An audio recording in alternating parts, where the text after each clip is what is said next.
حضرت سیدنا صدیق اکبر رضی اللہ تعالیٰ عنہ خلیفہ اول وہ فرماتے ہیں کہ جس نے حضور علیہ السلام کا میلاد منایا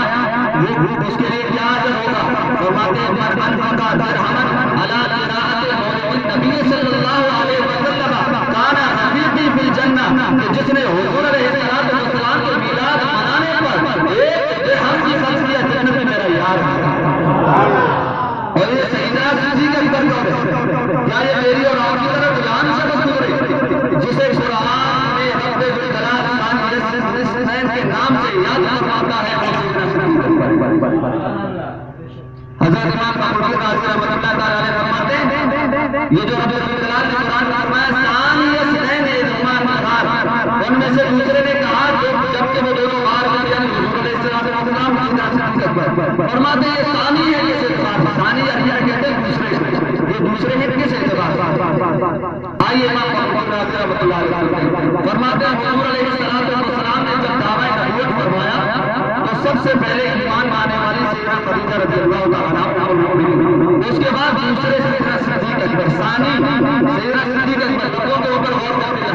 ثانی دوسرے جو ایمان لانے والے ہیں سیدنا صدیق اکبر تھے۔ حضور علیہ السلام سفر میں روانہ ہے، ہجرت فرما رہے ہیں، پہلے رسول اللہ دوسرے سیدنا صدیق اکبر ہے، غار میں تشریف فرما ہے، پہلے رسول اللہ دوسرے سیدنا صدیق اکبر ہے، حضور علیہ السلام تبلیغ فرما رہے ہیں، پہلے رسول اللہ دوسرے سیدنا صدیق اکبر ہے، حضور علیہ السلام جہاد میں تشریف لے جا رہے ہیں، پہلے رسول اللہ دوسرے سیدنا صدیق اکبر، حضور علیہ السلام